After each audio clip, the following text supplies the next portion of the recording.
everybody. So I'm a little nervous. I'm looking at all of you and trying the underwear trick, but every time I do that, all the dudes happen to be wearing thongs and bras. So I'm gonna skip that one. My name is Olivia Bowles, or Olivia Bee, as all of my 12-year-old internet stalkers would refer to me as.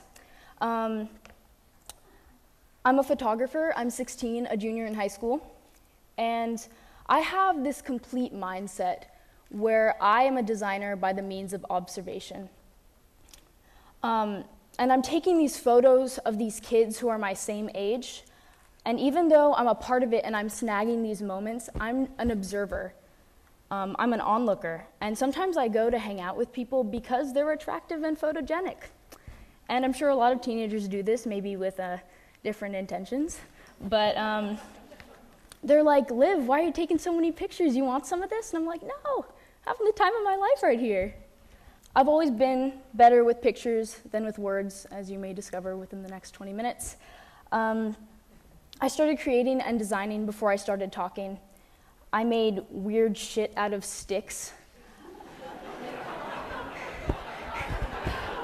I would wear hats made out of leaves even to school. I drew everything. This is a comic.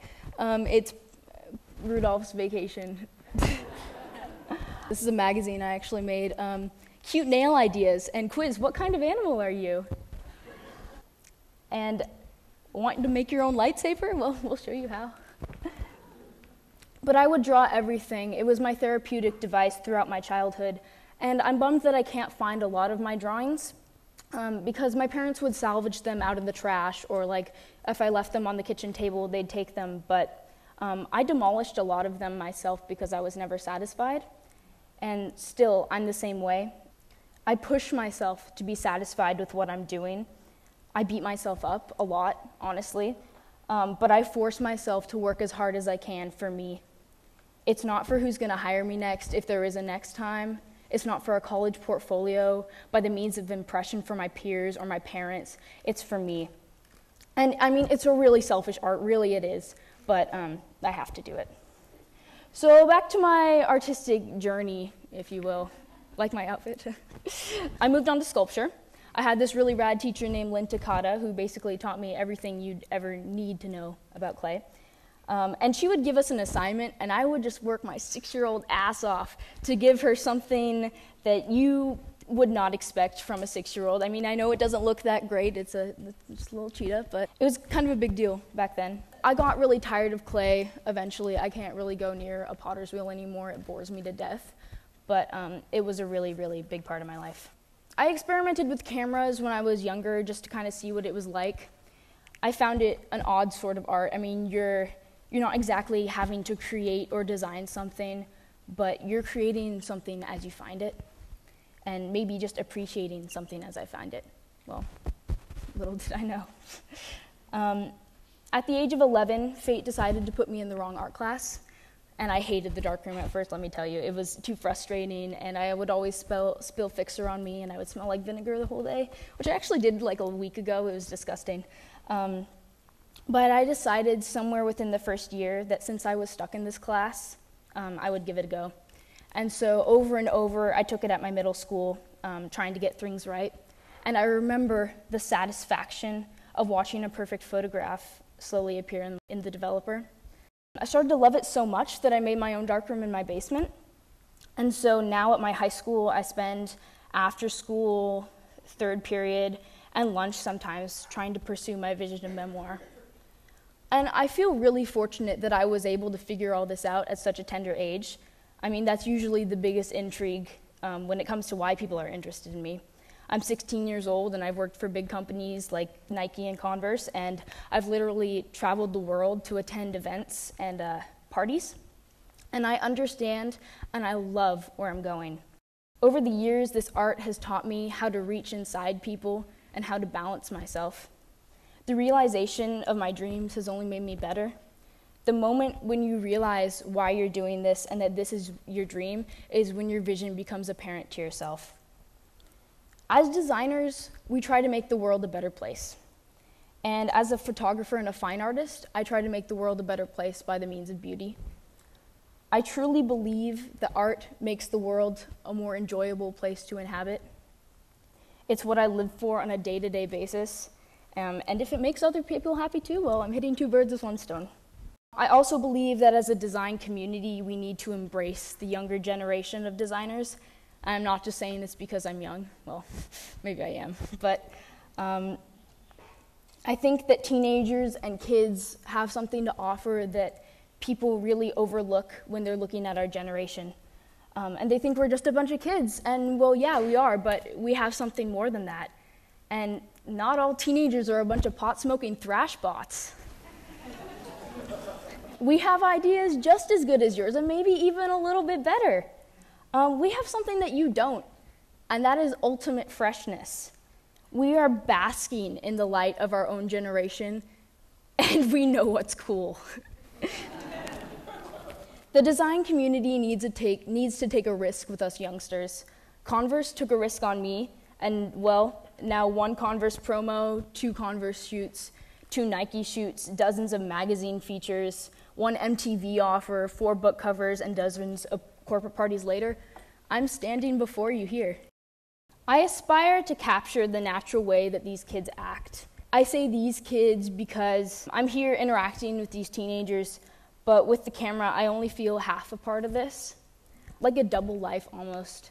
Half the time I'm supposed to be a part of this, like go to this party, you know, dance my butt off at this show, kick back with these kids, but the other half, I'm just supposed to be observing, taking it all in, snatching these photographs so no one has to worry about forgetting. You know, like a month or so ago, I went through a period of time where both my cameras broke, the 2 I used the most.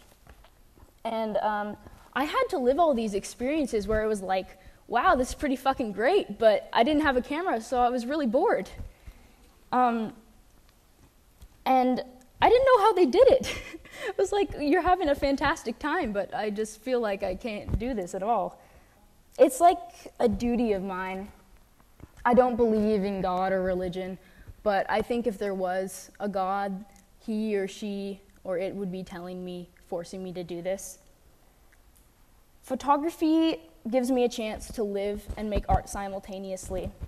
Lots of artists, you know, they sit in their studios, they have to choose between a good time and working on their projects. But with my photos, I use the camera as a device to freeze these good times I have. You know, never letting those little moments slip away, having a blast and creating art at the same time. I am half the time like a scientist, understanding the movements and interactions between humans aged 15 to 19 by the means of a shutter. The other half, I mean, I'm kicking it back. I'm not going to miss this. That's lame. And the great thing is, lots of my friends, they've gotten used to the camera. It's my little brother, Max, by the way. So there's no camera shyness. I mean, of course, if I'm like following you when you're going to the bathroom, camera shyness might turn into camera anger. But I try not to do that. If you've known me for a bit, you might not notice the pointer finger and the thumb with the focusing ring, or the squinty left eye, which lately I've noticed is absolutely hideous. God. I'm looking at this youthfulness now that we have and won't ever get to experience again, and I'm not letting it pass me or we or them by. Right now, we don't have full-time jobs or children or taxes. We can just run around all day and make sure we're home by 11, or like 2 if your parents are gonna be asleep and they don't remember like who they're married to, and they're like, what? And you can say that it's 2 hours ago, and then they're like, oh, Olivia, I really trust you. Mom, it's only been like once. She's sitting right over there. But we are on the brink of our youngness. These are the moments that are best captured in movies and therefore didn't actually exist. I want movie-perfect shots that are real and fun and tangible and relatable. I'm always snapping. I don't miss anything, I promise. Trying to freeze that perfect laughter into a frame, that 2-second hug into infinity, those amateur kisses, that 16-year-old feeling of I don't give a shit, the concerts where the music just fills all those gaps, the constant lingering of adolescent loneliness, the heartbreak, the love, if you can even call it that, and the beauty in this age. It's all in those negatives in the produce box on my bookshelf. It's 75% of my hard drive, and it's my entire life. So recently, I've been delving into the world of cinema, and I'm going to show you a few films that I've made. This is entitled Bitch Stole My Ice Cream.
It was a good ice cream bar, by the way.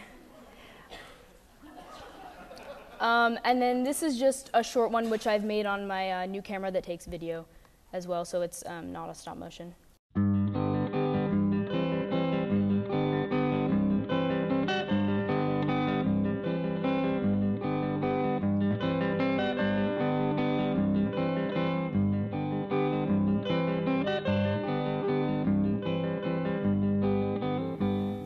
And then I have one last one. This is called Dreaming.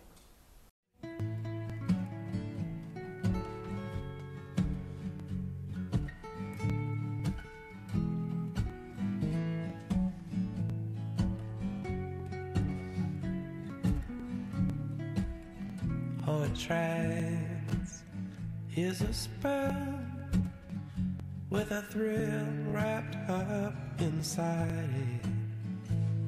And try as you might to fight it, love will get you in the end.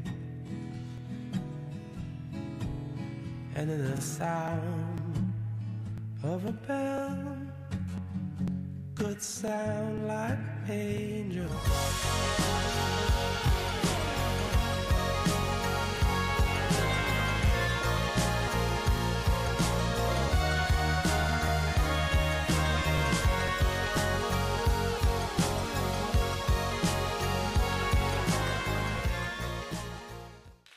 I'm also shooting lots of images that I'd like to become kind of a narrative of my high school memories when I'm older. So that's kind of a secret, but now you guys know. So. Right now, at this point in my life, what I'm doing, capturing these memories, is more about creating and designing on the spot, rather than thinking, hey, look, rather than thinking of this long, incredible concept, which I have done in the past, and I'm sure I will in the future. But right now, it's that thing that I was talking about that I noticed when I was little and I first picked up a camera. It's appreciating whatever the hell is going on around you and making art out of that. I hope that when people look at my photographs, I hope that they have a rush of memories that come back to them, even if this may relate to your life maybe 30, 40, 50 years ago, or if it just happened last weekend.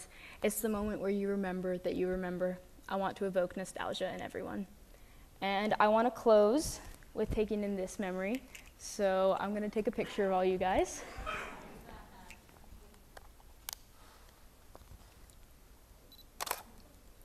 Okay, can everybody stand up? And now can you turn to your neighbor and give them a good old hug?